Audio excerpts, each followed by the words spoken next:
En las últimas décadas, la tecnología ha avanzado a pasos agigantados, y uno de los ejemplos más notables es la edición genética en humanos. Sin embargo, este avance plantea desafíos éticos fundamentales que requieren una profunda reflexión desde el campo de la bioética. Entonces, la bioética se rige como el guardián de las cuestiones éticas en la vida y la salud, y se encuentra en el epicentro del debate sobre la modificación genética humana. Principios como autonomía, beneficencia y no maleficencia, propuestos por teóricos principalistas como Bechamp y Childrens, nos guían en este camino ético lleno de preguntas y cuestionamientos,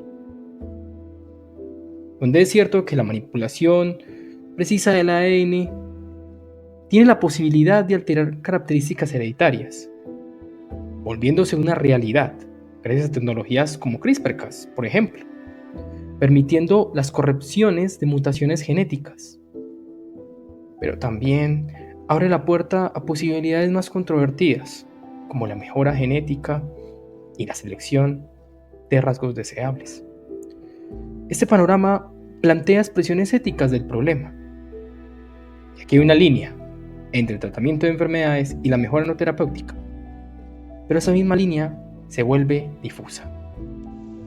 Es aquí donde nos preguntamos, ¿cuáles son estas problemáticas éticas de modificar el genoma humano para tratar enfermedades?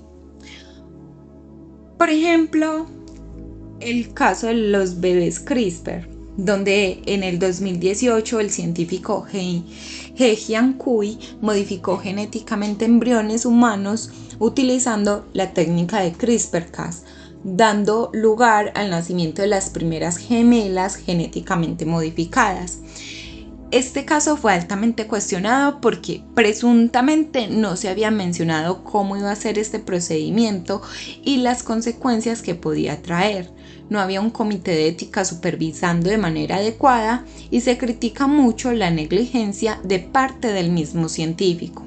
La segunda problemática se relaciona con el uso de edición genética en células germinales y embriones preimplantados con fines reproductivos. Dado que estos cambios son heredables, se argumenta a favor de una moratoria en su uso con estos fines, pero la línea entre el tratamiento de enfermedades y la mejora no terapéutica se vuelve difusa. Es aquí en donde entra el tercer punto, que trata de las diferencias entre curación y mejora genética. La edición genética puede utilizarse para curar o prevenir enfermedades, pero también para mejorar características de la raza humana. Esto a su vez puede desarrollar problemas de desigualdad social si se piensa a futuro con las personas que no pudieran acceder a estas tecnologías.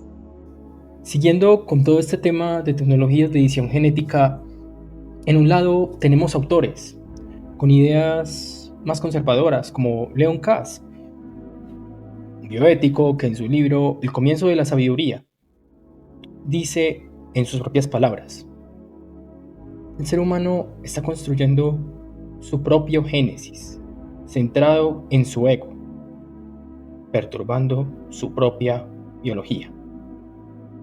Estando completamente en desacuerdo con esta práctica, este autor, pero por otro lado, tenemos expertos que defienden la mejora genética, solo cuando ésta es con fines nobles, donde no afecte la dignidad humana. También, fuentes expertas en el bioderecho abogan desde el deber ser. Por ejemplo, la Organización Mundial de la Salud se opone a cambiar el código genético, pero solo si puede pasar de padres a hijos. Sin embargo, a veces no está claro cómo se aplican estas reglas. El genetista Ezequiel Emanuel señala que son más recomendaciones lo que menciona la OMS.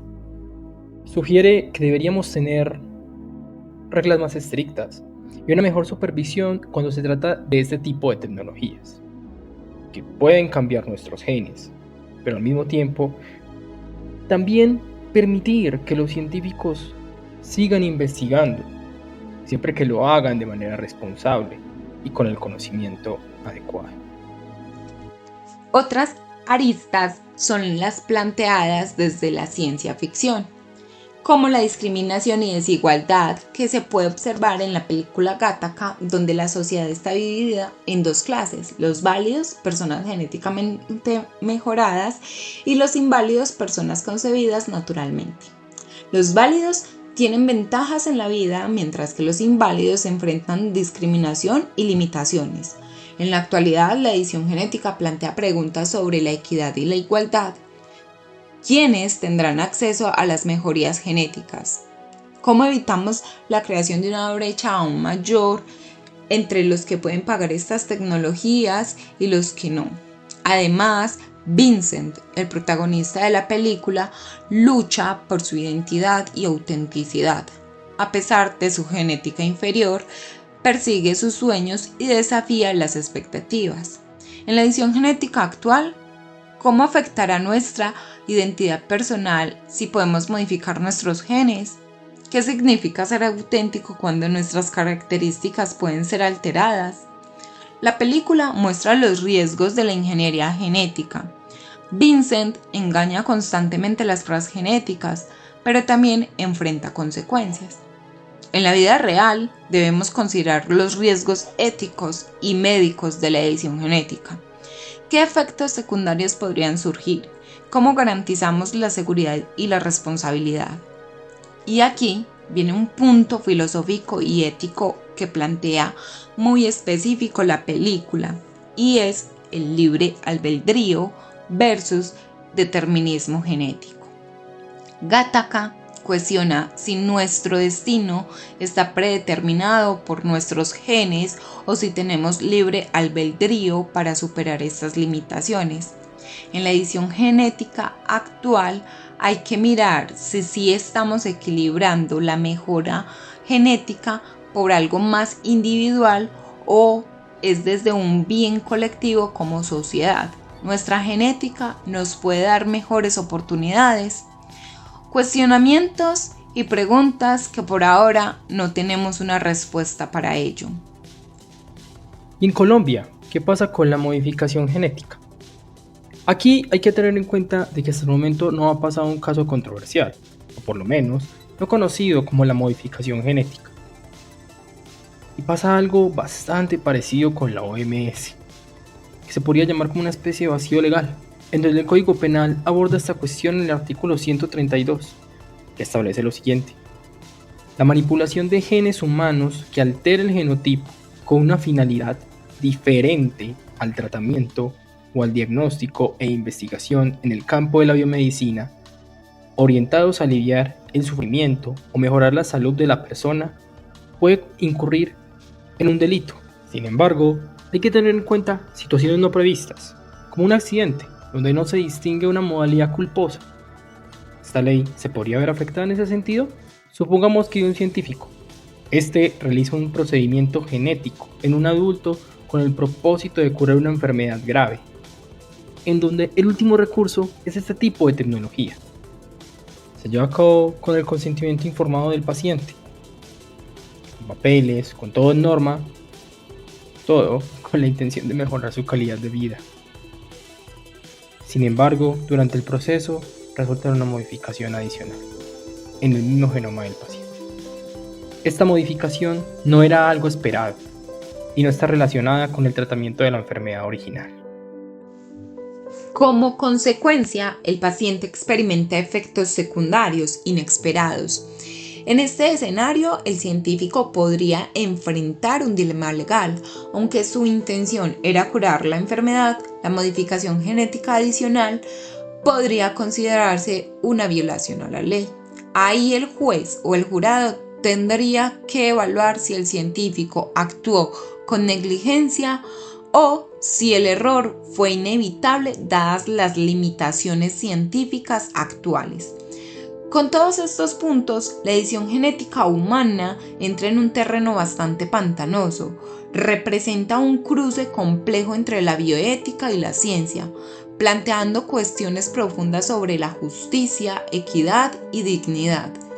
Desde la decisión sobre el propósito de las modificaciones hasta la disyuntiva entre corregir enfermedades o alterar genes para mejoras no relacionadas con la salud.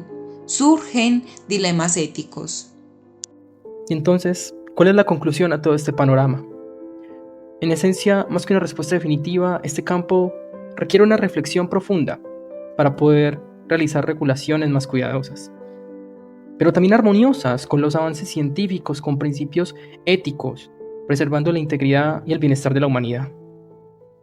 Como dijo alguna vez Albert Einstein, la tecnología es un instrumento, no una finalidad en sí misma. La verdadera pregunta es, ¿hacia dónde nos lleva? En este viaje de la edición genética y este tipo de tecnologías, debemos preguntarnos no solo qué podemos hacer, sino también hacia dónde queremos dirigirnos como sociedad, considerando siempre la ética y la responsabilidad que conlleva alterar la esencia misma de la vida humana.